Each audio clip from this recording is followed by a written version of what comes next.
Ang ibig sabihin ng pagiging Panginoon means ay ibalik ang kaayusan sa ating relasyon sa Diyos, no? Ibig sabihin ay pagkikilala na siya ang Panginoon sa ating buhay, no? Dahil hiwalay sa Kanya tayo ay walang magagawa. So siya na makagawa, siya na makakilos. Dahil kung hiwalay tayo sa Kanya, wala tayong magagawa. At ano nga ba ang ibig sabihin ng pagka-Panginoon ni Jesus o ni Kristo?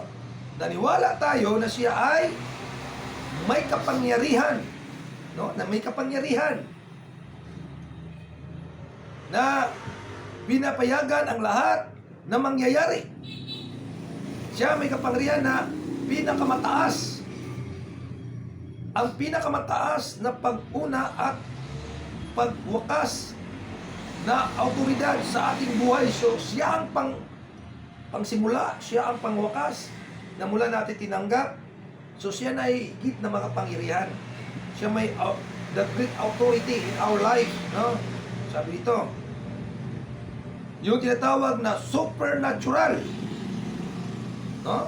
Nang ibig sabihin supernatural, lahat ng kapangyarihan ay sa Kanya. Okay? Lahat ng kapangyarihan ay nasa Kanya.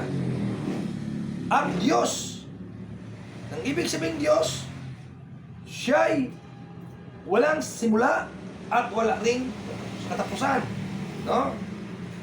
Na lumikha sa atin at hari sa ating buhay.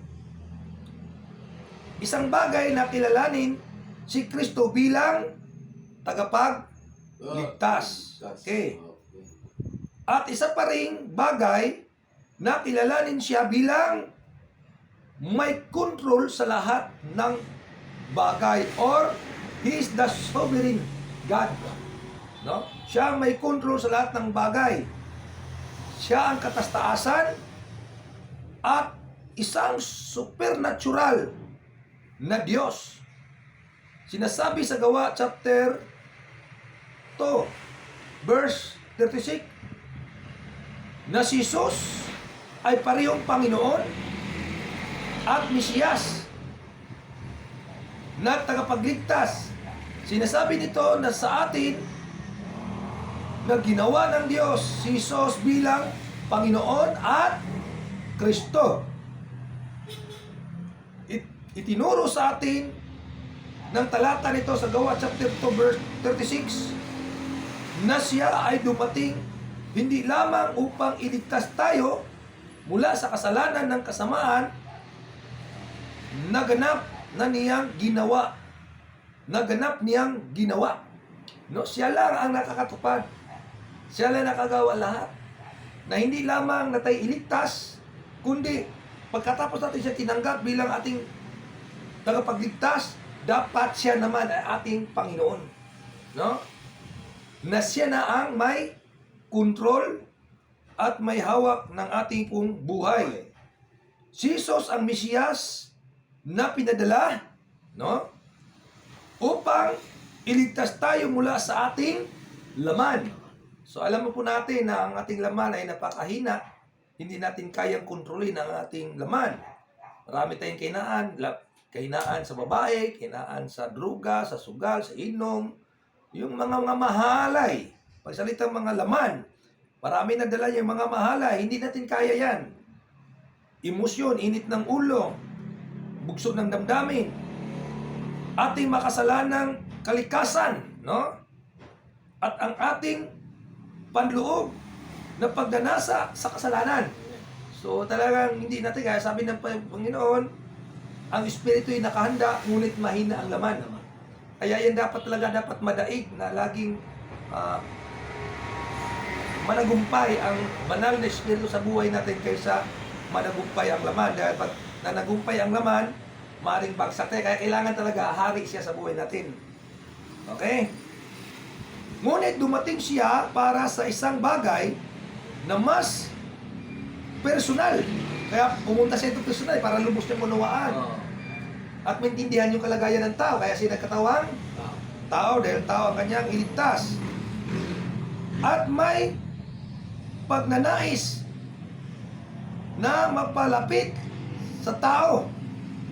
No? Mapalapit na magkaroon tayo ng relasyon sa kanya na ano. At siya ay dumating upang maging Panginoon din. Ang ibig sabihin ng Panginoon ay may-ari at master. Siya na may-ari ng ating buhay. Kaya ang sabi ng banal na kasulatan, hindi ba niyo alam, sabi ni Pablo sa Corinthians chapter 3, hindi ko na 16, sabi, hindi ba niyo alam ang inyong katawan ay templo ng Diyos? Verse 19 yun. 9:6. Na ang inyong katawan ay templo ng Diyos. At ang iyong katawan ay hindi na sa inyo, kundi sa Diyos at binili ng malaking halaga. So, hindi lamang isinugo ng ating tagapagligtas ang kanyang anak upang tubusin ang kanyang nilikha, kundi upang kunin ang pagmay-ari nito. Para kunin pala tayo. Saan tayo kunin? Doon sa kamay ng kaaway. Kasi tayo hawak at kontrol ng kaaway noon. Gusto tayo agawin ng Diyos sapagkat siya may tunay na may-ari ng ating pong buhay. Kaya tayo nilikha ng Diyos ayon sa kanyang larawan at tayo. Kaya walang nilikha ng Diyos masama. Walang nilikha ng Diyos pangit. Kaya ang tao naging pangit dahil kay Satanas. Ang tao naging masama dahil kay Satanas. Kaya walang tao na sabi na nakakulong sila, nakabilanggo sila na masama na yan. Hindi. Dahil kay Satanas yan. Kasi walang anak ng Diyos na masama. Kaya naparito siya sa mga taong makasalanan. Sino ito? Yung mga naligaw ng landas. Yung mga tao na nasa kamay ng kaaway. No? Kaya walang taong masama. Naging masama lang dahil sa Satanas. Siya ay dumating upang maging ating guro. Teacher, guro. Ibig sabihin siya magtuturo sa atin. Magtutumpak na ito anak, gawin mo. Itong tama anak. Mali yan anak. No?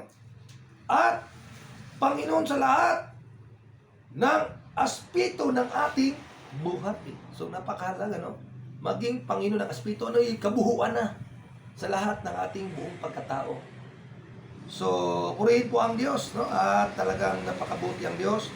Kaya siya po ang paging Panginoon, na master, at may control, at siya ang may-ari ng ating pong buhay. So, dapat gamitin natin at tayo magpagamit. Huwag natin gamitin ng Panginoon. Hayaan natin na tayo po ay gagamitin ng Panginoon. Dahil siya na ang may-ari ng ating buhay. At dapat lagi po tayo handa na magpagamit din sa Kanya. No, dahil siya na may control, siya may hawak, at siya ang tunay na may-ari ng ating pong buhay. At tayo ngayon, ang ating buhay ay siya na. No? Nabubuhay na tayo para sa Kanya. So, purihin po ang Diyos. At magandang umaga po sa ating lahat. Amen. Hallelujah.